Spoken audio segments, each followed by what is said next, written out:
আসসালামু আলাইকুম। মাল্টিসিম বাংলা ভিডিও টিউটোরিয়ালের আজকের এপিসোডে সবাইকে স্বাগতম জানাচ্ছি। আমি মাশরুর হোসেন শরীদ। আজকের এই এপিসোডে মাল্টিসিমে খুব বেসিক একটি ইলেকট্রোমেকানিক্যাল কম্পোনেন্ট ট্রান্সফরমার ব্যবহার করে কিভাবে একটি AC to DC adapter design ও সিমুলেশন করা যায় আমরা তা দেখব। সবশেষে আমরা দেখব কিভাবে এই অ্যাডাপ্টারের আউটপুট আমাদের প্রয়োজন মতো বিভিন্ন ভোল্টেজ লেভেলে রেগুলেট করে হোম অ্যাপ্লায়েন্সে ব্যবহার করা যায়। তো চলুন সবার আগে সেজন্য দেখে আসা যাক আমাদের আজকের এই সিমুলেশনের সার্কিট ডায়াগ্রামটি। এটি হচ্ছে আমাদের এই অ্যাডাপ্টার সার্কিট ডায়াগ্রাম। সার্কিট ডায়াগ্রামটি খেয়াল করলে আমরা দেখতে পাবো এখানে রয়েছে একটি এসি টু এসি ট্রান্সফরমার, একটি ব্রিজ রেকটিফায়ার নেটওয়ার্ক ডায়োড দিয়ে বানানো, এটি ক্যাপাসিটর এবং এই আউটপুট রিজিয়নে আমাদের যে ভোল্টেজ রেগুলেটর কম্পোনেন্টটি অ্যাড করতে চাই সেটি এখানে কানেক্ট করব। ট্রান্সফরমার সম্পর্কে আমরা যে জিনিসটি জানি যে ট্রান্সফরমার আউটপুটের বেসিসে দুই ধরনের হয়ে থাকে, একটা হচ্ছে স্টেপ আপ ট্রান্সফরমার, এটা হচ্ছে স্টেপ ডাউন ট্রান্সফরমার। যে ট্রান্সফরমারগুলোর ইনপুটে প্রাইমারি কয়েলে একটা হাই ভোল্টেজ দেওয়া কম্পারেটিভলি লো ভোল্টেজ আউটপুট দিবে সেটি হচ্ছে স্টেপ ডাউন ট্রান্সফরমার। সাধারণত স্টেপ ডাউন ট্রান্সফরমারগুলোর প্রাইমারি কয়েলের পাক সংখ্যা সেকেন্ডারি কয়েলের পাক সংখ্যা থেকে বেশি থাকে। স্টেপ আপ ট্রান্সফরমারগুলির এর কাজ সম্পূর্ণ বিপরীত। স্টেপ আপ ট্রান্সফরমারগুলোর প্রাইমারি কয়েলের পাক সংখ্যা থাকে কম এবং সেকেন্ডারি কয়েলের পাক সংখ্যা থাকে বেশি, যার ফলশ্রুতিতে স্টেপ আপ ট্রান্সফরমারগুলোর প্রাইমারি কয়েলে যে ভোল্টেজ দেওয়া হয় ট্রান্সফরমার রেশিওর উপর ভিত্তি করে স্টেপ আপ ট্রান্সফরমার তার থেকে বেশি ভোল্টেজ আউটপুট দেয়। এক্ষেত্রে মনে রাখতে হবে ট্রান্সফরমার কখনোই এসি ভোল্টেজকে ডিসি ভোল্টেজে রূপান্তরিত করতে পারে না।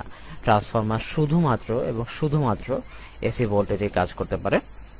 ইনপুটে বা আউটপুটে আমরা সবসময় এসি ভোল্টেজই পাবো।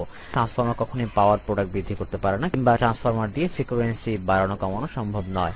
আমাদের আজকে যে সিম্পল অ্যাডাপ্টারটি আমরা ডিজাইন করব তা মূলত তিনটি কম্পোনেন্ট দিয়ে বানানো যায়। সেটা হচ্ছে একটি স্টেপ ডাউন ট্রান্সফরমার, এটির ট্রান্সফার রেশিও বা টিআর হবে 10:1। এই ব্রিজ রেকটিফায়ার নেটওয়ার্ক বানানোর জন্য ডায়োড ব্যবহার করতে হবে। আজকে আমরা এই কাজে 1N4007 ডায়োডটি ব্যবহার করব। আমাদেরকে প্যারালালে একটি ক্যাপাসিটর ব্যবহার করতে হবে। এই ক্যাপাসিটরটাকে স্মুদিং ক্যাপাসিটর বলা হয়, 100 মাইক্রোফ্যারাড।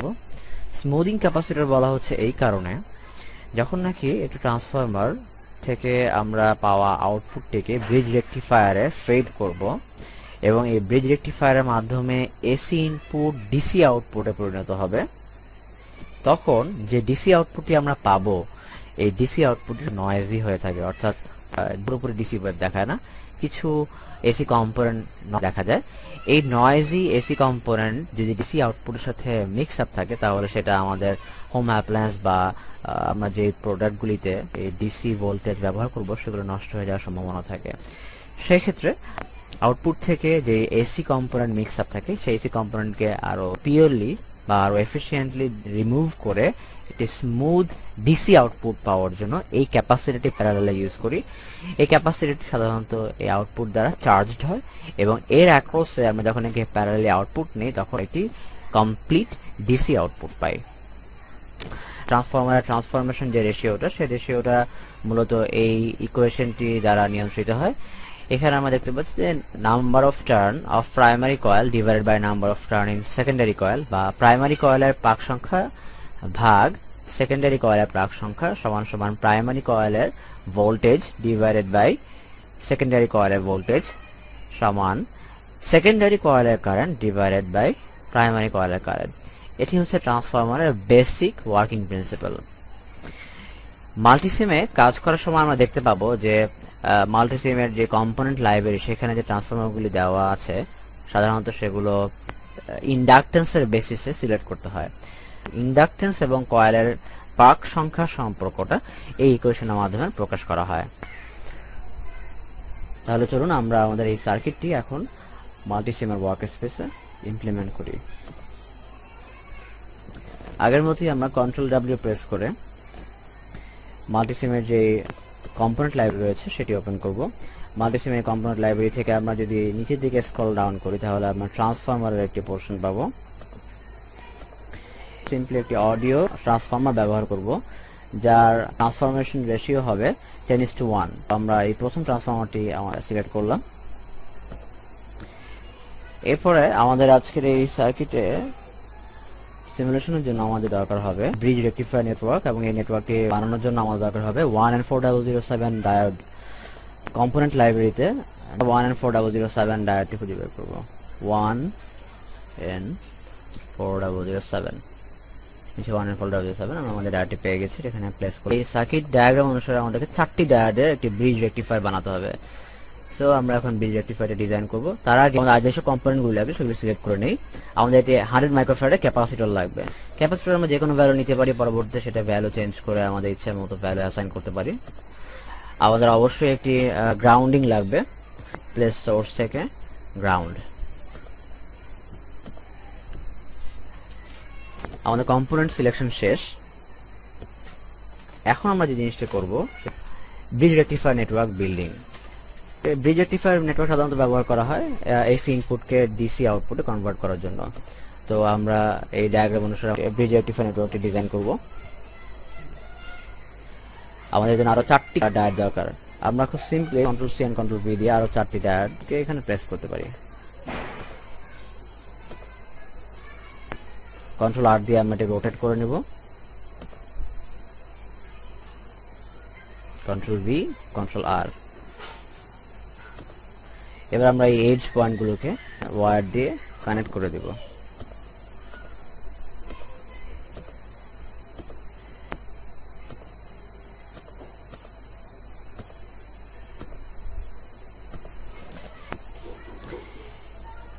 আমরা আমাদের সার্কিট ডায়াগ্রাম লক্ষ্য করে দেখতে পাবো, এটিতে যে ট্রান্সফরমারটি ব্যবহার করা হয়েছে তার আউটপুটে তার টার্মিনাল মাত্র 2টি, কিন্তু আবার মাল্টিসিমে আমরা যে ট্রান্সফরমারটি ব্যবহার করছি সেটি হচ্ছে আউটপুট টার্মিনাল হচ্ছে 3টি। সাধারণত মাঝখানের এই টার্মিনালটি গ্রাউন্ড হিসেবে ব্যবহার করা হয়।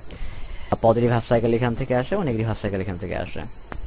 আমরা আমাদের ট্রান্সফরমারের এই প্রথম আউটপুট পয়েন্টটি কানেক্ট করব এখানে, এবং থার্ড যে আউটপুট পয়েন্টটি সেটি কানেক্ট করব এখানে।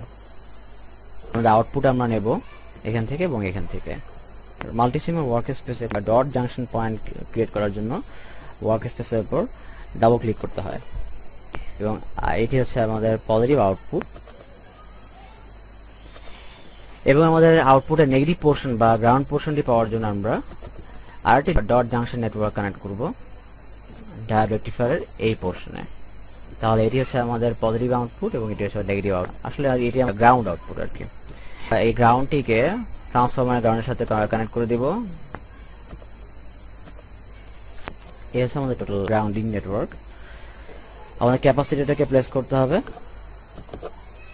প্যারালালে আউটপুটের 2টি পয়েন্টের মাঝখানে।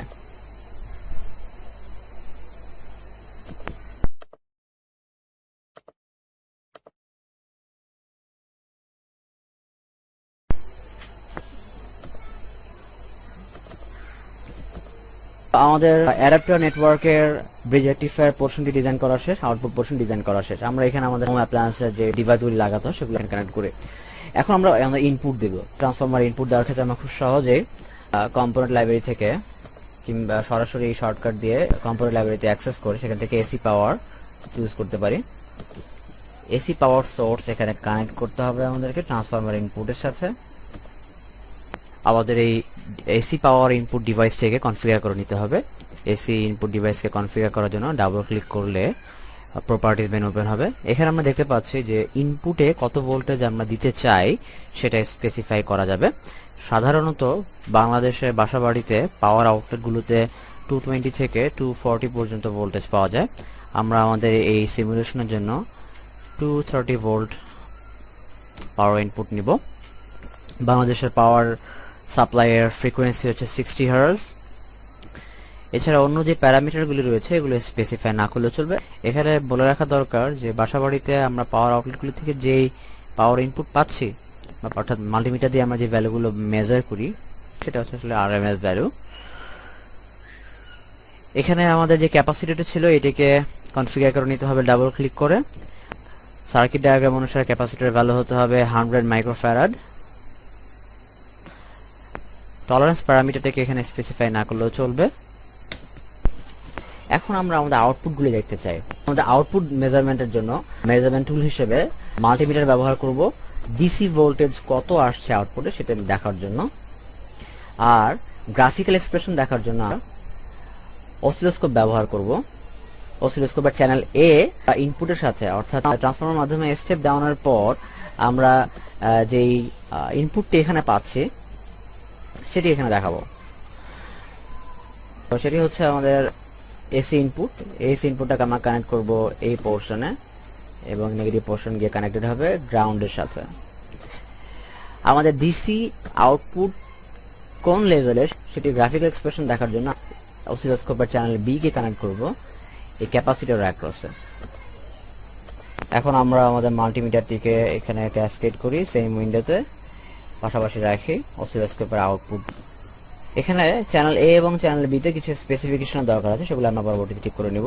ক্যাপাসিটর অ্যাক্রসে যেহেতু মাল্টিমিটারটি কানেক্ট করা আছে এবং ক্যাপাসিটর অ্যাক্রস থেকে আমরা ডিসি আউটপুট পাবো, আমাদের মাল্টিমিটারের এই প্যারামিটার হবে ভোল্টেজ এবং ডিসি। তো এখন আমরা আউটপুট দেখব। তার আগে আমরা পুরো সার্কিটটি সেভ করে নিব। আমরা যে কোনো নাম দিতে পারি, লাইক এপিসোড 2 অ্যাডাপ্টার সার্কিট, যাতে আমরা পরবর্তীতে বিভিন্ন প্রয়োজনে সার্কিটটি খুঁজে পাই এবং মডিফাই করতে পারি। আমরা রান করি।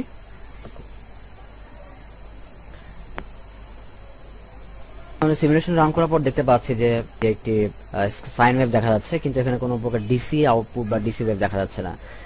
এই জন্য কনফিউজ হওয়ার কোনো কারণ নেই। এই অসিলোস্কোপের আউটপুটটি যদি আমরা এই ব্ল্যাক ব্যাকগ্রাউন্ডে দেখতে না চাই, আমরা এটাকে হোয়াইট ব্যাকগ্রাউন্ডে দেখতে পারি এভাবে। তো আমরা দেখতে পাচ্ছি ইনপুটে যে সাইন ওয়েভ কিংবা আউটপুটে যে ওয়েভ, কোনটা এখানে পুরোপুরি দেখা যাচ্ছে না। ইনফ্যাক্ট আউটপুটে কোনো ওয়েভই দেখা যাচ্ছে না। আমরা যে অসিলোস্কোপ ব্যবহার করছি সেটার যে ইনপুট এবং আউটপুট চ্যানেলের যে রেঞ্জটা, এখানে কিছু বিষয় আমাদেরকে খেয়াল রাখতে হবে। যেমন এখানে 5 ভোল্ট পার ডিভিশন, অর্থাৎ এই একটি স্কোয়ার বা একটি ডিভিশনের জন্য আমরা যে ভোল্টেজ ম্যানিপুলেট করেছি এখানে, সেটা হচ্ছে 5 ভোল্ট। ইনপুট চ্যানেলে আমরা দিয়েছি 24 ভোল্ট। তাহলে আমাদের ইনপুট চ্যানেলের যেই ভোল্টেজ রেঞ্জ, সেটিকে ম্যানিপুলেট করার জন্য অসিলোস্কোপ প্রায় 4 বা 5 ঘর পর্যন্ত এই ইনপুট সাইন ওয়েভটির এক্সপানশন দেখাচ্ছে।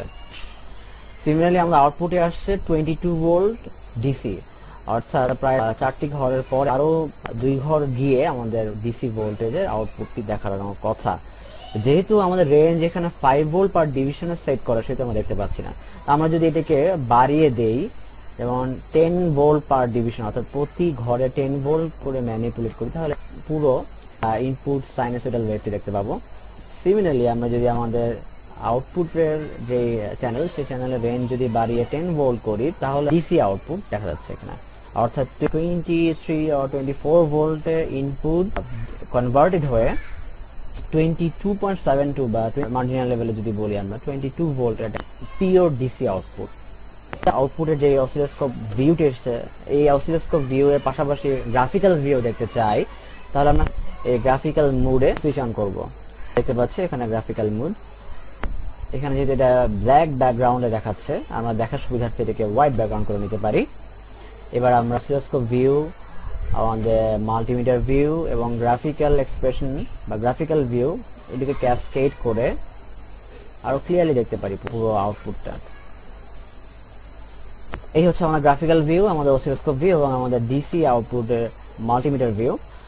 আমরা গ্রাফটিকে যে কোনো পয়েন্টে পজ করে দিয়ে এই গ্রাফের বিভিন্ন পয়েন্ট জুম ইন করে দেখতে পারি। 22 ভোল্টেজ ডিসি আউটপুট দেখা যাচ্ছে এখানে। আমরা ইচ্ছে করলে গ্রাফের ট্রেস পয়েন্টের কালার চেঞ্জ করতে পারি।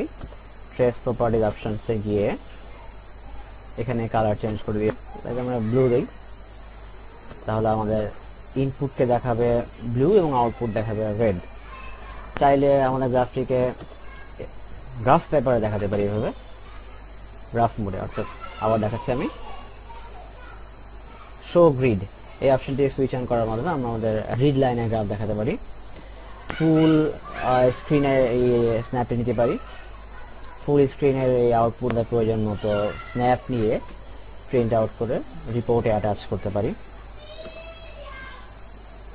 এখন আমরা দেখব কিভাবে করে আমাদের অ্যাডাপ্টার সার্কিটে 24 বা 22 ভোল্টের যে আউটপুটটি আমরা পেয়েছি, সেই আউটপুট প্রয়োজন মতো হোম অ্যাপ্লায়েন্সের বিভিন্ন ডিভাইসে ব্যবহার করতে পারি। ধরা যাক আমাদের কোনো একটি হোম অ্যাপ্লায়েন্সে 6 ভোল্ট ডিসি প্রয়োজন।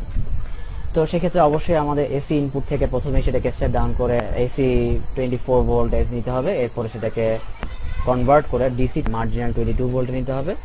এখন এখানে আমরা এই ক্যাপাসিটর অ্যাড করতে পারছি 22.63 ভোল্ট বা 22 ভোল্ট, কিন্তু আমাদের হোম অ্যাপ্লায়েন্সের প্রয়োজন 20 ভোল্টকে রিডিউস করে 6 ভোল্ট ডিসি আউটপুটে। এখন কিভাবে সেটা সম্ভব? আমরা সিমুলেশনটা স্টপ করে দিই, মাল্টিসিমের কম্পোনেন্ট লাইব্রেরি ওপেন করি, ও নিচের দিকে নামলে ভোল্টেজ রেগুলেটর নামে একটি কম্পোনেন্ট রয়েছে, একদম নিচের দিকে ভোল্টেজ রেগুলেটর।